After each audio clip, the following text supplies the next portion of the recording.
in WonderCon world. I am very excited to be bringing you my first virtual Zoom. My name is Judy Stevens. I'm a producer, I'm a podcast host, and I'm a cosplay wrangler. I've been in production for over 10 years doing video and audio production. You may know me from the Women of Marvel podcast. You may know me from all of the many cosplay things I've done, including at DragonCon and at Comic-Con and WonderCon and PAX and San Diego Comic-Con. And today I'm very excited because I want to take a deep dive into fandom and community and how that helps women in production in their careers. So I've brought to you 4 amazing other women from coast to coast who are gonna talk a little bit about how they took their fandom and made it a career and advice for you guys out there. So first and foremost, let's welcome Miracole Burns. Say hi, Miracole. Hi, everybody. My name is Miracole Burns. I have been a cosplayer for almost 2 decades, and I work in film and television as a specialty costumer, but currently I've been working for the last 3 years as a super suit supervisor on Doom Patrol. I've worked on shows like Taken, X-Men First Class, Sleepy Hollow, Fast 5, and I'm a gigantic uber nerd, and I love it. And next up, we have Miya Tamlyn. Say hi, Miya. Hi, everybody. My name is Miya Tamlyn. I'm a makeup artist for film and TV in the Los Angeles area. I've been doing makeup for, I'd say probably over 10 years now. But I started to really focus my work on film and TV probably within the past 3 years.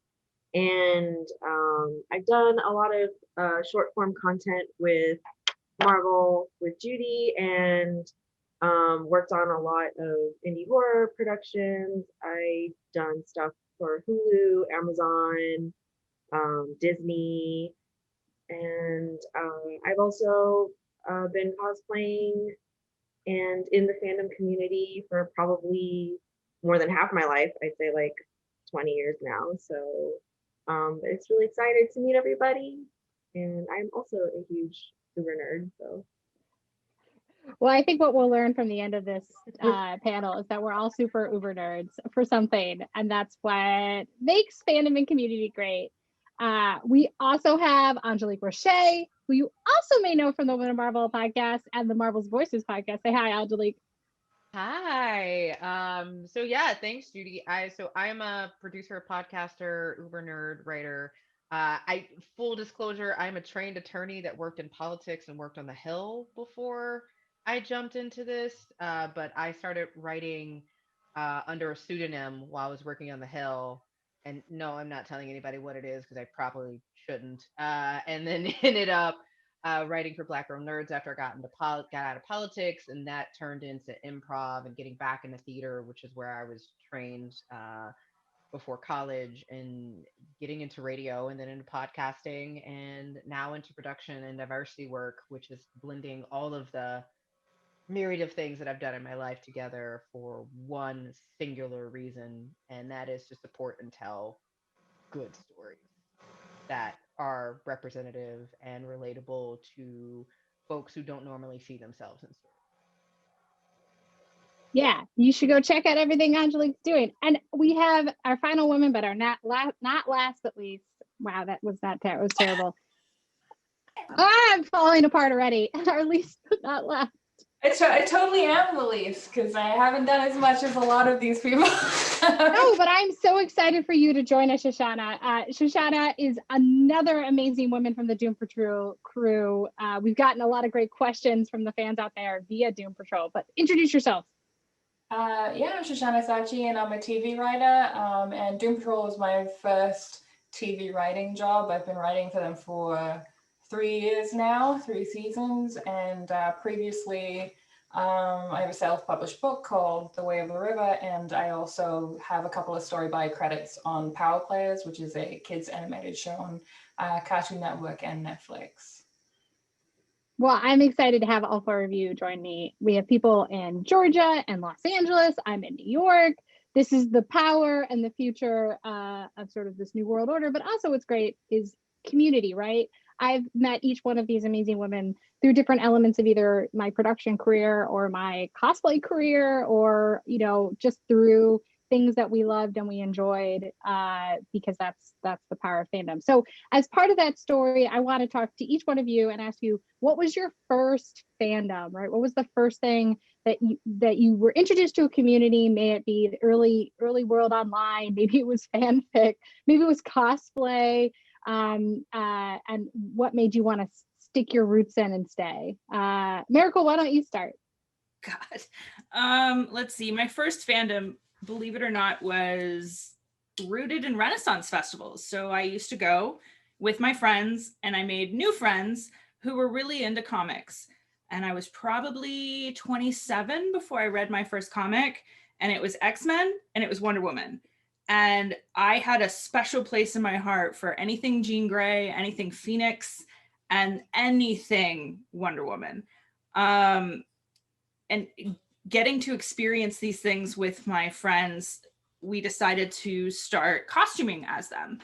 And being 5'10" and of a larger stature, I, of course, was like, Wonder Woman, dibs. So I started with my friends. I had not known how to sew at all or create armor of all things. But through my friends, I learned to sew. And we had friends who were armorists, obviously from the Renaissance Festival. And I kind of started to learn new trades and to create. And my fandom kind of came from that and evolved into cosplay. Yeah, I mean, that's how you and I met years ago at Dragon Con, was cosplay. And the amazing Atlanta community. I also met Miya through cosplay and friends. Miya, what was your introduction to fandom? Oh man, my introduction to fandom probably starts as a child, but I would say, like, in terms of a community, I would have to say it was probably Harry Potter and Lord of the Rings, because, like, at the time the internet is not what it is today, so the community was still alive, but different. So I would say, like, back to, like, live journal days, I really started to build, and, like, online forums, like a community where you would interact with people that, you know, you've never met before in person. And back then that was, like, kind of an anomaly and something you didn't really, like, talk about, like, oh, there's somebody I meet people online, you know. So, like, now you meet people online all the time, but that wasn't the case back then. So, like, building that community with people online, I would have to say, yeah, like, probably, like, Harry Potter and Lord of the Rings for me. And I'm still friends with a lot of people today. And then from those online communities, we started to go to conventions together. So a lot of them were, like, anime conventions. My first big convention that I went to was Anime Expo back in, like, 2005 or 6. And then I went to college in Washington, D.C., and I would go to conventions there. And that's actually how I met Judy, was at KatsuCon. So that, just meeting people for, like, that were at a place where they wanted to celebrate the things that they were passionate about, or, like, fandoms or things that they wanted to have fun with, I'd say really started to build that community for me in the fandom community, and make friends that I have friends today with, and I'd say they're my closest friends that I have. So. Yeah, Miya and I actually ran off to New Zealand in 2018. I was like, what year was it? When life? And we went to Hobbiton together, and in cosplay, and it was amazing. We went twice to Hobbiton, but one of the times we went was in cosplay, and I have no regrets. That was incredible. And where I'm from in New Zealand is, like, super close to Hobbiton. Oh my God, half an hour, 45 minutes. So what you're saying is we have friends that we can stay with when we go to visit. Yeah. Miracle and I were on the same page. I was just like, so when do we plan this trip? Yeah.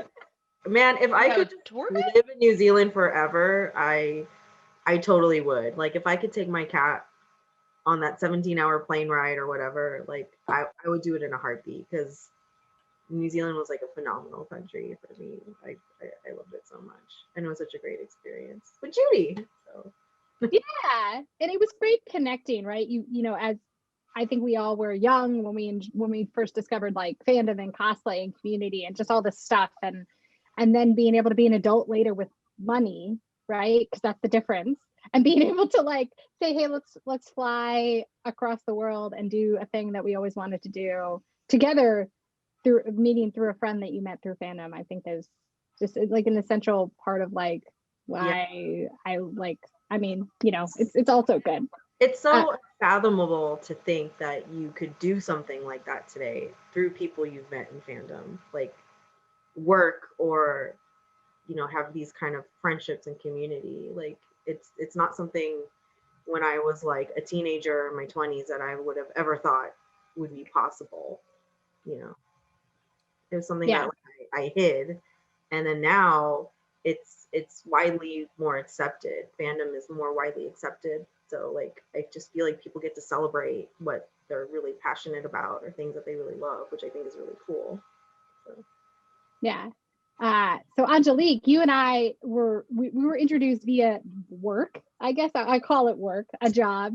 But what was your introduction to fandom and community? Oh man, so my fandom and community is really hodgepodge. I was the youngest of three, and my sisters were 10 and 12 years older, and then my parents, like my mom was like growing up when TV was exploding, like it was becoming big, like when colored TVs were coming out, and so I got this weird hodgepodge of a whole bunch of stuff, but PBS late at night, Red Dwarf, Doctor Who, Faulty Towers were like my first like fandoms. I was very much into British comedy when I was young. Monty Python, like cross the board, huge into it. But it wasn't until I got a computer and AOL, and I don't know if anybody remembers that this was a thing because this is aging myself. But you could RPG for 60 minutes in a chat room your fandom in AOL.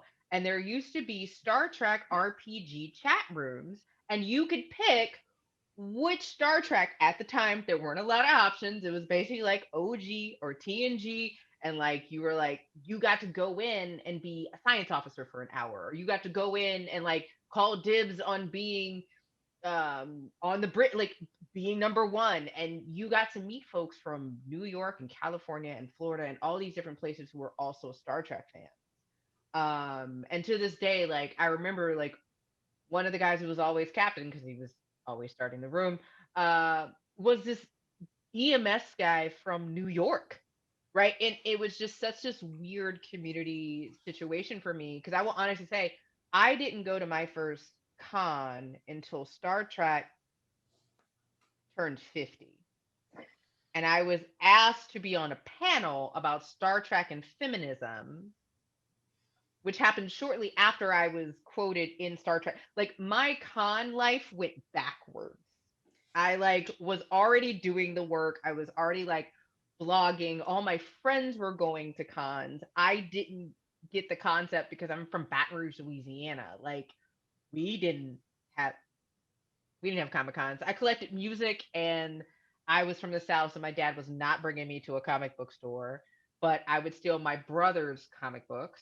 But I was also kind of classified, you get this. I was a nerd in high school. And so, you found your other nerd musical theater loving friends, you really didn't connect. And then once I went to college, it was like if you didn't like video games, you weren't really, you didn't really fit into the nerds. And so it was video games. And then I went to law school. No one was talking about that in law school. Who had time?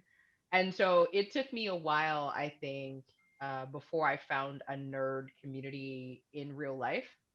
like outside of just writing stuff and being online. And then all of a sudden it was every single con after that. And then I was at, a couple years later, I started working for Marvel, and the cons just increased. But it was work, right? And so I think for me, my community has really come from those little spaces in between. Like I still have my own little comic book shop, Anyone Comics in Brooklyn. I order all my comics from there. They send them across. I'm in LA now, and Dee will like literally mail me my comics because we were able to build this really incredible community in Brooklyn. And then from those folks like branched out, and so that's where getting into the Radical Geeks and being able to do this other stuff with Black Girls Create and working with Tony Kim from Heroes Within, it really just honestly came from this concept of there's so many of us who just haven't found community yet, that once we plug in, we realize that folks just like Judy is a plug for me. Like Judy just knows so many people, that like once I walked into that first Comic-Con and I started seeing people that I had seen in other places. I remember I walked in, and to this day, my friend Kennedy, who does Women at Warp, dressed as a Klingon. We kept looking at each other like, why do I know you? I don't understand why I know you. She was working the front desk at a gym in Philadelphia when I was there for the Democratic National Convention. What? What is that? No one knows. And the next thing I realized that she is in the Black Tribbles, and she is a major Star Trek cosplayer who does some incredible panels. And it's just so incredible to me, that the community lies so strong, but also like sometimes until you're tapped in, you don't realize how strong. Yeah. Yeah, I think what the cool thing about social media is that the international community has really been brought in. Like, I've had the opportunity to go to all these international conventions and really experience that like fandom is now a worldwide sensation, right? Like the characters that are coming out of Hollywood are coming out of comic shops, are coming out of independent indie creators. I feel like Shoshana, you bring that full circle together, and I have to thank Miracle for introducing us. I'm so excited to have you on this panel. But like, what was your introduction to fandom? I think a lot of my experiences, at least early on with fandom, was very like cursory, and it was more. I don't think I was ever like involved in the community of things that I like Lord of the Rings, or like I was super into Supernatural. I don't think I was super involved in the community, but I watched it. I like saw glimpses of it on the internet growing up. There was not a lot of like conventions. That's just part of being from Malaysia and then New Zealand. We do have like a much smaller convention that I started going to at age 21, so it was much later on in life. My first actual Comic-Con experience was like a couple of years ago when it was Doom Patrol season 1. So that was kind of my first Comic-Con experience, which was really cool because my husband works on Riverdale as well. So I got to see like the huge Riverdale panel, and then experience like Doom Patrol, like having its own fandom already, which was really cool. Other than that, I think, I was super into music, being like a emo gothic teen. So I was like super involved in I had a lot of friends who were into My Chemical Romance.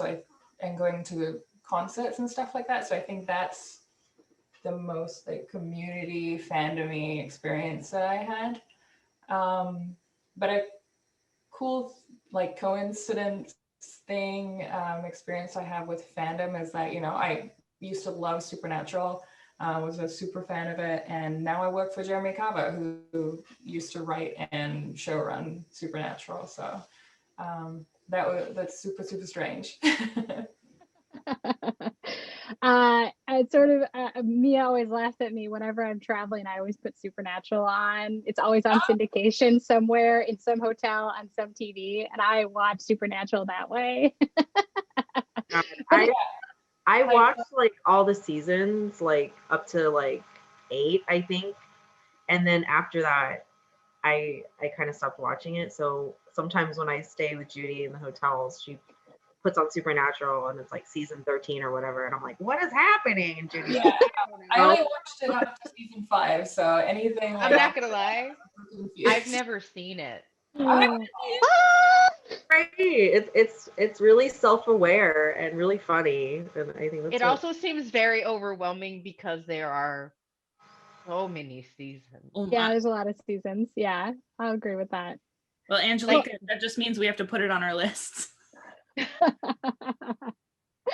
Done. the job like interview / meeting that I had before I met with Jeremy Carver for Doom Patrol was with Bob Behrens and Andrew Dabb, and it was for the Supernatural spin-off that they were trying to get going, Wayward Sisters. So I met on that, and that was really strange, like going to the Supernatural offices, and it just felt like life had come like full circle or something. It was very, very strange, but very cool as well. Well, that's actually a great connection to my next question, because my next question is about how has fandom or community or passion played either like teaching us that, hey, there are jobs in production or writing or costuming or makeup, and how it's connected. So like Shoshana, like was the TV writing that you were watching growing up introduce you to wanting to write for TV? Yeah, I mean, early on, I don't think I kind of even knew what screenwriting or TV writing was, but I did always want to know, like I think Lord of the Rings was my, every writer's got that thing that they watch that they were like, okay, I want to be a part of this and I want to make stuff like this somehow. I don't know how, and I don't know what it's called, but this is the thing. And Lord of the Rings was that for me. And like Lord of the Rings and Supernatural and all that, like for me, I wanted to know everything about that world. I want to know everything about the characters. I want to know all the little world buildy things. And I think that's lent itself to obviously becoming a writer and wanting to build those worlds myself. So yeah, I think that was a big part of it for sure. I mean, I love the Lord of the Rings theme. I mean, connecting back to what Miya, you talked about, was seeing the makeup on 3 trilogy. Was that a thing that introduced you? Was that how you wanted to get into makeup, especially special effects makeup, which is such a unique niche within the makeup community? Absolutely. I would say Lord of the Rings was definitely one of the fandoms that really made me, like what Shoshana was saying, like want to explore everything of that avenue. And it was such a unique production. I don't think anything will ever be like it, and how they were able to combine so much practical and digital and just like the production work that went into it. I think it was a very special production in and of itself, but I obsessively watched all the behind the scenes, and when I was like, being from LA, I'm born and bred. I've always known I wanted to do something in TV and film. I initially wanted to go into production, but I discovered makeup through late night movie viewings with my dad. It actually started a lot, like many makeup artists, in horror. So I watched the Alien franchise. To me, I'd say is probably one of my biggest influences. And then later on, discovering that makeup effects had a big part of it. Jurassic Park is another one that really had a big influence on me. And then when I was a little bit older, seeing Lord of the Rings and all the production work, that went into it, that's what really made me very passionate about TV and film, and makeup effects in TV and film. I hope one day to work on a production quite like it, but yeah, that's the dream. Well, I think you could do it, Miya. I believe in you. It's interesting because I think you mentioned the Lord of the Rings behind the scenes things. Like, I don't think that I realized until I started watching those how big a set is, right? How much crew is on a production, how many people are from, you know, pre-production to actual production to post, you know, these different elements, these different stories, who comes in and when. Like, obviously we all knew that they were costume designers, but like, Miracle, did you ever like think that cosplay would be your connection to a job? No, I literally was never meant to be in this life. Whatever this life is, I was not meant for it. I was supposed to be a 5th generation Ford dealer selling cars. It's my family job. And I was brought up that I was always going to take over that mantle.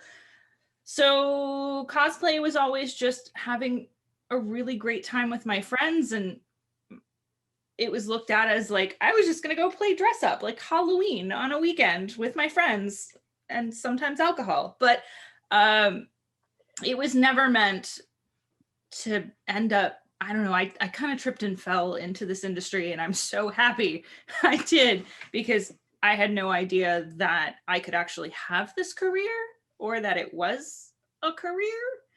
I was just having such a really great time expressing myself creatively with friends who were like-minded, and learning new skills, and these skills that I learned, you know, leatherwork, latex, all of these things that I learned way back when they were not mainstream. Now they are a little bit more mainstream.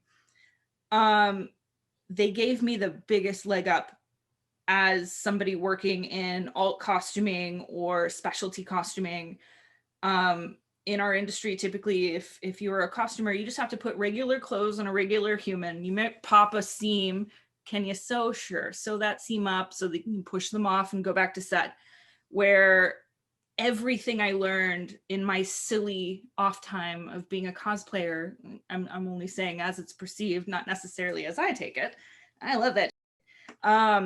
But all of the things that I learned building these crazy costumes or working with my friends, they literally were building blocks that made me better at my job, that I didn't know was a job until it was a job. So every day I'm like, oh, I can totally fix that. Or I know all of these adhesives. Like literally I have 785 adhesives. Cool, I know how to glue anything together. You want to glue something together? I have you, friend. And it's just, it's kind of snowballed. But if I didn't ever just want to go have fun or loved a character so much that I felt I needed to portray them, I would not have this job. I would not have my life, and I would be selling cars. Not that there's anything wrong with that. I love my family. They just think I'm unemployed every 6 to 8 months. Oh, that freelance life, that gig life. I mean, I think it's so interesting, the skills that we learn through the community, right, through fandom. Like, who would have thought that like corralling cosplayers to like get in a pose on a set of stairs to like take a picture would be something that I would use on set, which it is, because like talent actors are kind of like cats and they're kind of like cosplayers. So like now I know how to corral a bunch of talent on set. It's great. You're so good, you look so good, but please go stand over there now.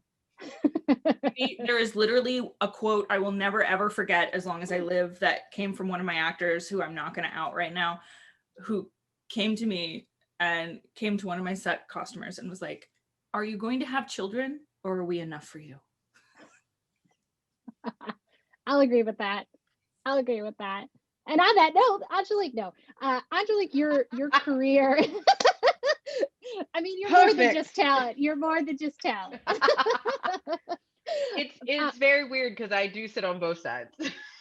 Yeah, which I think is actually great perspective for anyone who wants to be a talent or a producer, to have their perspective what it's like to be on camera, because it is actually really stressful.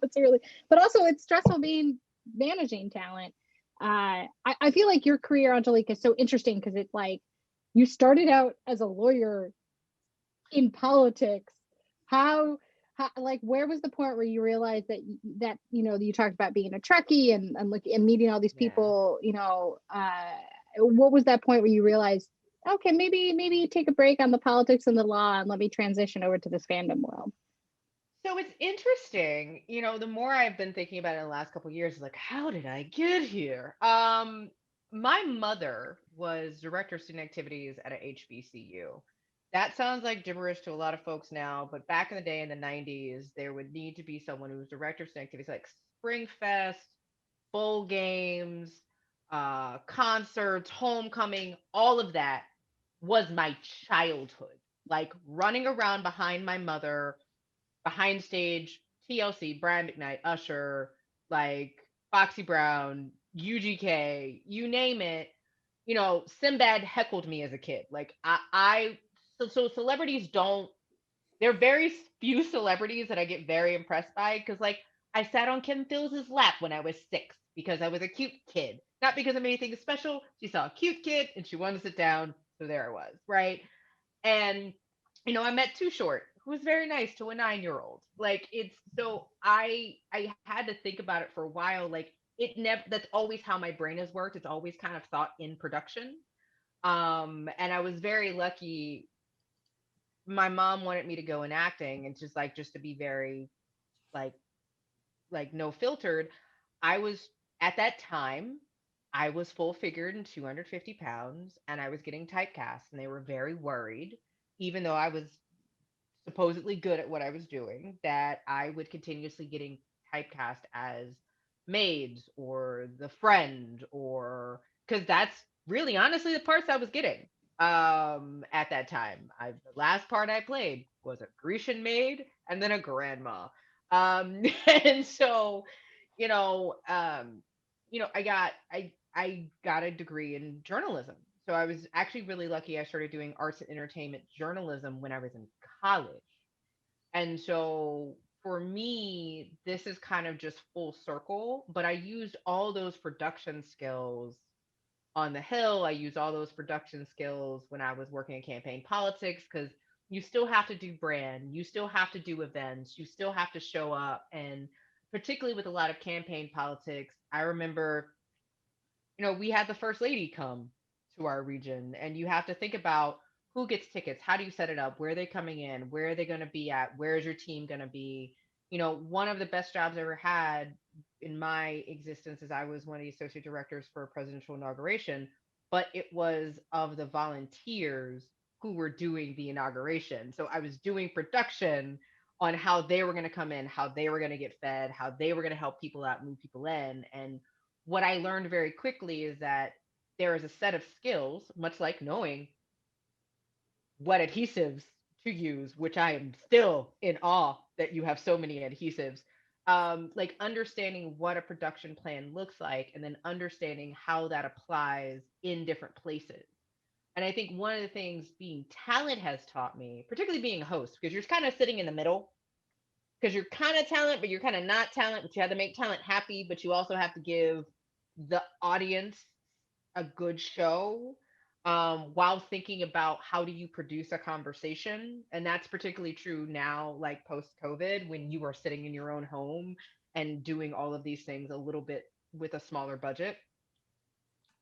It's this concept of how do you plan it out. And I think, I do have military training and I went to law school, which probably for me helped be able to organize my thoughts really well. And then it's just years of making mistakes where I'm like, oh man, we forgot those napkins at one time. Somebody's got to go get napkins. We don't have napkins. This is going to be a catastrophe. Does somebody have super glue? Did you get safety pins? Like you just start thinking like that. You see, Miracle knows exactly what me, you, same page. And I think a lot of it just comes from my childhood. My mom was director of dancing dolls at Southern University, so like you understood how to glitter shoes and how to use hot glue and all those things, and you don't realize all those skills at the end of the day can be useful regardless of kind of where you are. And so for me, I will tell you, I did my first short right after the 2016 election.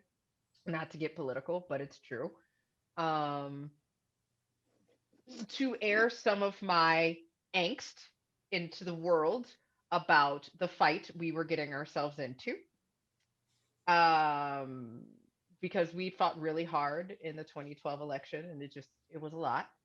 And after I did that, a friend of mine was like, "Hey, yo, so you want to be a brand engineer, come to the Middle East, and entertain the troops?" I was like, "Yeah, I'm military trained. This sounds great." I came back and I was like, "Yeah, I'm not going back to my job. Like, I'm done. I'm burnt. I don't want a 9 to 5 anymore. I know this is crazy. I'm out. Like, ask me how to word something, ask me how to present something, ask me how to put something together. Let me be a producer. I'm out. Like, this, I can't do this anymore. Because my job at the time was VP of External Affairs for a philanthropy that worked on women's rights. And I was done. Because it's just, there was not a lot of joy at the time. And I wanted to find a way to bring joy. And I wanted to find a way to amplify voices that need to be amplified to hopefully change the narrative in another way. Um, and for me, that way of seeing myself, as I said earlier, was seeing myself on screen, seeing myself in books, reading narratives and knowing that I could do a thing and like seeing strong characters that were complex and flawed. I had a conversation this morning. It was like, I love the original Star Trek series, but they were all perfect and it was too much. And so I loved Red Dwarf because they weren't perfect and they were always messing up and it was great. But the complexity of that. And so, yeah, so my big switch actually came in 2016 into 2017. And that's about when I started working for Marvel in 2018. Yes, I think. Yes. I don't know Oh, anymore. time What is is time? what is time? But I mean, I think your story is a really important story, Angelique, because obviously, we all use the skills we've learned in life in our jobs, right? Through our hobbies. But what's important is that, like, just because you go to school at 18 in college or whatever, you get a degree, you have a career, you get dumped out in the world at 22 or whatever, doesn't mean that that's going to be the job that you're going to end up with. Like, you can totally later in life, at 30, even 40, change your career. I mean, we are a generation, especially now with social media and connections and community, that we really can like flip a switch and sort of think about how can we take our passions, the thing that we love, and bring it into the career that we want to do. And I think that is a great, all four of you show that you took something that was a passion that you grew up with and you made it into a career. So I'm interested and fascinated with advice that you have for, either, high school kids or younger, or people that are sort of, the pandemic has proved a trying time for all of us. Like, maybe they want to switch careers, maybe they want to do something new. Like, what do you have advice? Let's start with Shoshana. Like, TV writing, obviously is a unique way of writing, but like, do you have any sort of advice for those who want to maybe get into writing? I think what you said was really interesting in terms of, I totally feel the whole, like, we use so much of our experiences from life in our work. And I think that that's super, super obviously important in order to become like a writer, period. And therefore, I think my advice would be like, patience is super, super important. I do like a funding thing through UCLA, which is my alma mater. So I have a lot of young writers ask me like, how do I get my big thing? And how do I like, I'm 21 and I want it now. But I think that you really do have to be patient. And I always think about how when I applied to do my master's in screenwriting at UCLA the first time, I was denied, and I was devastated, and I was like, oh no, I'm going to be so old before I'm a writer. And I think that's like the usual thing when you're in your 20s, you think that it has to happen now. But I'm actually really, really grateful that I didn't get in the first time, and because I hadn't even been in love yet, and I hadn't had my heart broken, and I hadn't seen the world, and I did all of that, and then applied again, and I got in. And I felt like all those life experiences that I had in between were so important to developing my voice and my skill as a writer. And I use all of that in the episodes of Doom Patrol that I write, the prose I write. So, and I think, yeah, experience and patience is very important to have, especially in an industry where you kind of have to get used to having the door slammed in your face a little bit, but it doesn't mean that it's not going to happen. You just have to just take it on the chin and keep trying. Yeah, patience, I think, is very important in any career, right? You have to remember that sometimes that chance maybe wasn't that job you thought was the job may not have been the job for you. And then maybe the next job is going to be the job that really is going to take you somewhere that you never thought you would ever be, which is including working for, showrunner from Supernatural. Like, it all connects, right? Absolutely. Divine timing and all that. Yeah. Miracle, what do you have besides learning different types of glue and adhesive? What advice do you have? Wear a mask and be in good ventilation. Just every little thing that you have ever learned, it doesn't matter how minute you think it is, these are things that end up being foundation blocks to something else that could be greater. Like, I went to school and I have a business degree. I now help make super suits for shows, but the degree I had, even though I didn't go into the life I thought I was going to have, I still negotiate the shit out of my contracts, like my money right. And I go into everything 100%. I will never, and I will always tell people, just do what you love. If you love something, if it's creating film or if it's making costumes or whatever, do it. I know it sounds weird, but grab your friends, go put some stuff on tape. Somebody's going to see it and somebody's going to dig what you're doing. It doesn't matter what it is. It'll get picked up. Somebody will reach out to you and be like, I love what you're doing here. Can you do it for this thing? And it might not be exactly what you thought your life would end up being, but it puts you on the path that the second time, like literally the second you take a step on that path, you're like, holy crap, this is everything. This is literally, I had no idea. I'll never forget the first day I was a PA. PA on the rung of things is like the lowest person in production. And I was a PA And the most important. What was that? And the most important. I was literally about to say the PA also is probably the most No, they're the important. foundation. They're the foundation 100%. But on the hierarchy, they are the base. I'm going to say the base. I don't mean to say the lowest because we all been there. And I'm in the wardrobe department. I'm watching actors walk by. I'm recognizing some of them. I'm trying not to lose my shit because, again, I didn't know this was a job that was a thing. And I'm pairing rental shoes and cleaning rental shoes, which are the grossest, dirtiest things that have been on people's feet many times and not taken care of. And I just remember doing it and going, this is amazing. They're going to pay me to do this? Sweet.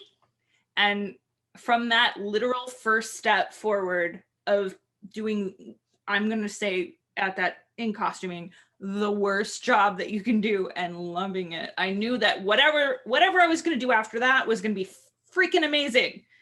And I was not wrong. So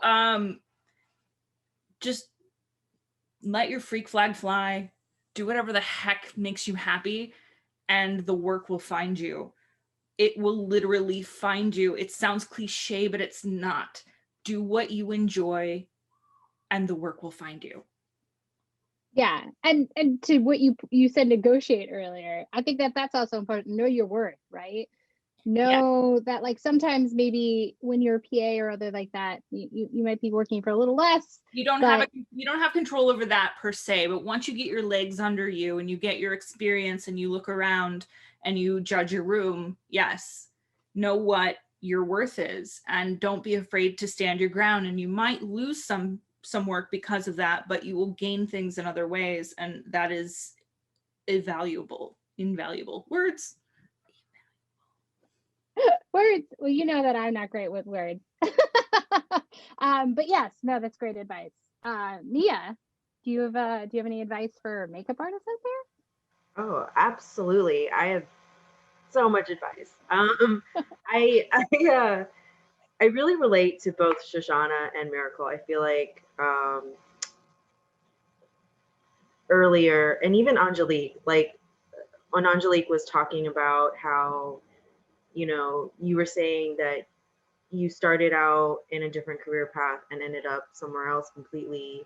Like, I can definitely relate to that. I went to college for international relations in Washington, D.C., and I lived in TDC for 7 years. And it was very important what I was learning, but it wasn't something I was passionate about or really wanted to do. And I feel like that having passion for your work, especially in the film and TV industry, is something that you really need, because like other people, Miracle was saying earlier, this industry, or even you, Judy, this industry can sometimes not be kind, and you have to develop a thick skin. Shoshana was saying, like, you might hear things that you may not want, or a result might happen that you weren't expecting, and that's okay. You got to keep going. And so definitely, like, the film and TV industry is a hustle, but I think having the passion for it will get you a long way. Cleaning out rental shoes, like, I can relate to that so much. I spent so much of my formative years after getting out of makeup school doing so much free work. I did so many demos at Comic-Con, and so many international conventions, and I did a lot of I interned at special effects shops for free. Very difficult to do in LA when you need to pay your way and make a living, but I did a lot of work, and I did a lot of free work. I did a lot of work for very little pay. And then it is important to recognize your worth at some point, because you can't continue to keep doing that. It's not sustainable. So once you develop the experience, do know your worth. Yeah, you might, I'm not saying to never, like, take on, unpaid work when it's the right thing, but definitely recognize your worth. And I think people respect you a little bit more for that as well. I always feel like, because it's such a cutthroat industry, being supportive of people rather than being jealous is very, very important. I always tell people in makeup, it's very, very, and I think this can apply to many industries, but it's very much who you know. So building those communities and those connections. The film industry is big, but it's also very small. So it's like, yeah, I'm meeting Shoshana and Miracle and Angelique, but we all kind of know each other, like, or we know people who know us, and, like, I feel like the circle gets smaller. So being supportive of people, rather than, like, jealous and competitive, also will take you a long way. This industry is a lot about who you know. I would say, like, 90% of the jobs that I get are usually through people that I know, not because I submitted an application or something, So the community is very important in this kind of career, and always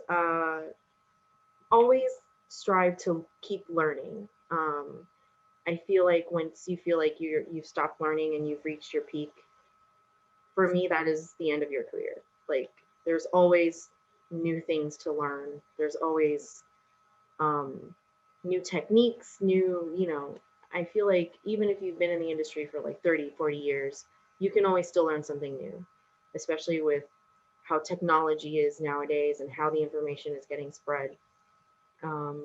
Never lose your strive to keep learning and advancing, and just being supportive.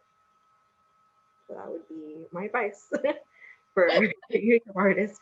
A lot of it has nothing to do with actually applying makeup. But it's important. To be honest, though, like, female effects artists are very rare. Yes. Male, and again, I have no problem with the males, but it is very male saturated. I work with a lot of them. Like, my first believe it or not, I started out in effects makeup before I got into costuming. I Oh, walked yeah. season 1. I did 2 episodes with Greg Nicotero and those guys. And when I tell you I was the only female, it was hard. So I can only imagine with this being your chosen, I realized I did not have whatever the spark of the brilliance that you have. I don't have that. But yeah, it is changing. I feel like with a lot of the movements in the Hollywood industry, it's kind of like a trickle down effect. You know, you're seeing things happening from the top and it's moving down into different departments. Most shops I would say that I've been in are 50-50. That's great. You know, like women and men, or, you know, non-binary. But before it was very, very much a male dominated industry. And even the top makeup artists of today, like just not even effects, just makeup artists, a lot of them are men, but there are very strong and very talented women in the industry. And I feel like the recognition is finally coming and the change is happening for sure. So yeah, and I think that can be said also for women in production in all the fields. You know, I think it's so important to see a woman's name, especially women of color, their names on screen. Like, you know, we're getting there. We have so far to go. We're really getting there. And I feel like, you know, per your timing, Angelique, I feel like 2016 was that like perfect moment of time where we like, I started as a woman who worked in comics for a long time. That was like the moment where I felt like it was changing. It was a weird change, and just kind of like, you know, it's very interesting. And my steps of advice, like literally, I just want to reinforce, like, one, create your own stuff. So like that's the other thing. Like experience comes from sometimes, and sometimes like don't listen to people who are like, that's not the way it's done.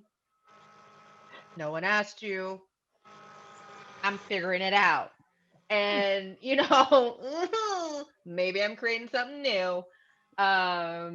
Maybe I like wearing one earring. Maybe there isn't one missing. It's true. I only like wearing one dangly earring. See, trend setting. But that goes into this idea of be comfortable with making mistakes.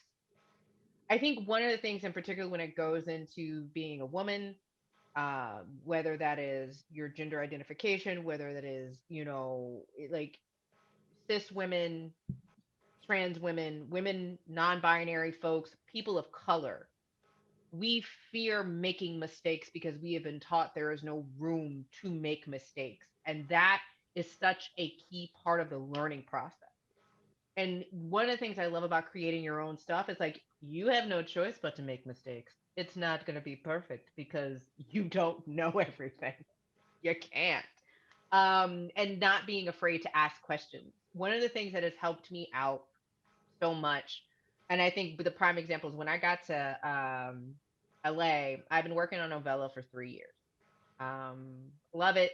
It's flawed. It needs work. It's great, but it's teaching me how to finish a chapter. It's teaching me how to structure dialogue. It's teaching me what it takes to structure dialogue because I didn't go to school for film. And so when I got here, I was like, I'm going to write a pilot. And everybody's like, you're out of your mind. It's not going to be great. I'm not going to submit it to anybody, but I'm going to write it because I wanted to understand as a producer, as a line producer, as somebody who wants to work in development, what do the writers have to go through, right? Like, what are my friends who are writers sitting through and what is the work they go through? Like, when I am in the makeup chair, I always ask the makeup artist, like, talk to me about your job. Because for me, as a person who wants to be a producer, who also likes to write, but like really loves, like, I love producing. And whether it's producing, cultivating a conversation as I'm hosting, or if it's, you know, figuring out what a season looks like for one of the podcasts, like I love creating the story in that way. But I also think there's this, and this goes into what you were saying about understanding and learning. And this concept of learning and learning and learning is that I think also from a production side, you don't need to know how to do all the things the editor does, but you need to know what the editor can do. You don't, and you need to know how long it's going to take them. And you need to know what you're asking them when you ask it so you're respecting and valuing them as well, and their time and their skills. And I think that's one of the things that I stepped into this, and I maybe it's the army training, maybe it's being a baby sister, maybe whatever it was. I was like, oh no, no, no, no. You be nice to the audio engineer, because you will sound like crap if you're not. And also give them space and time, but also don't get gaslit.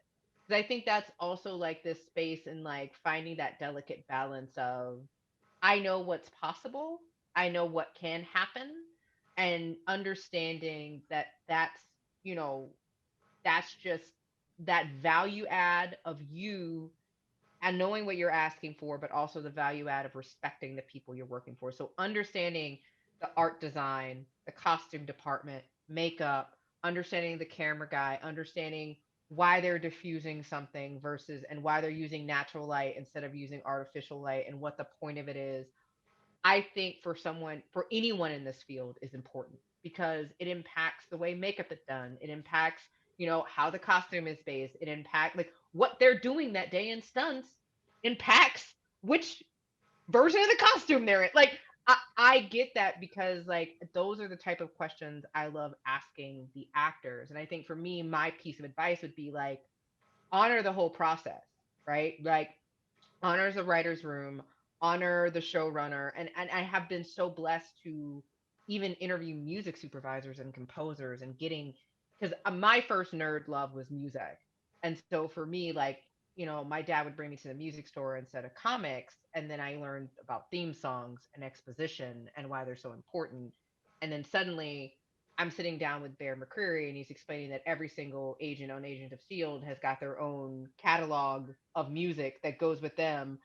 That is like, if they're in love, it's tweaked this way. And if they're fighting, it's tweaked this way. And if they're just, being pensive, it's tweaked this way. And you're like, can I say something? Because what you just hit on literally made me happy. It's one of my favorite. Okay, so when you're in production and you know this, you're talking to people who don't understand 100% of what your job is.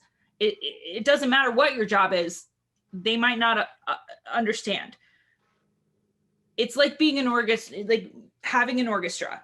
You have trombones, you have flutes, you have all these things. As the conductor, you don't necessarily know how to play all of those instruments, but you know how to get them all to work together. Be the conductor, dude. Like literally just be the conductor. You should understand what everything does so you can make it harmoniously work. It doesn't matter if you're in the AD department or if you're in sound or if you're in costumes. You have to understand how the orchestra works. Otherwise you can't make good music. That hit me real hard too, because like you don't understand how many passive aggressive fights like I've seen makeup get into it with ADs or production, and there are literally like memes just made online about how it's like, oh, how much time do you need? I need 45 minutes. All right, so I'll see you in like 10. And it's like because like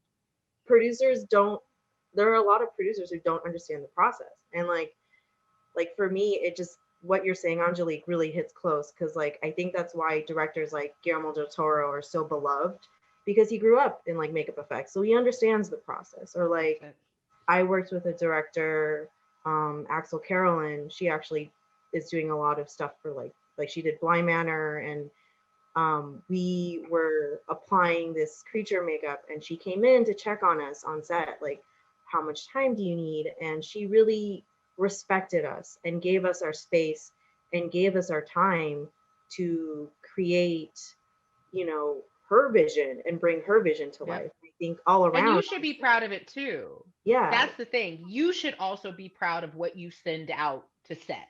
Yeah, because, and we ended up, I ended up really respecting her because she gave us the time and the space to give her creation, and it looked great on camera. So I think all around it created a great dichotomy on set.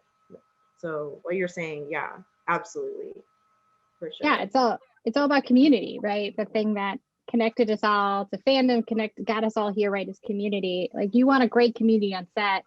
You want to create a community with, as we build more women and more women in color and more men in color, more people in diverse locations, and from showrunner to director to the writer's room to costuming to makeup to talent. Every single element of that is so important that we do it together as a community and that we respect each other. Yeah. Well, I think we're almost ran out of time. This has been amazing. I feel like we could talk forever. Maybe we will do this again at another panel soon. Okay. Where can people at home watching find each of you on social media? Miracle, why don't you go first? I'm on Instagram, I think is Miracle B. God, I can't remember all of these things. If you look up Miracole Burns, there's one of me. I found you very easily. Yeah. Thank you, Angelique. Miya, what's your social? I am mostly on Instagram.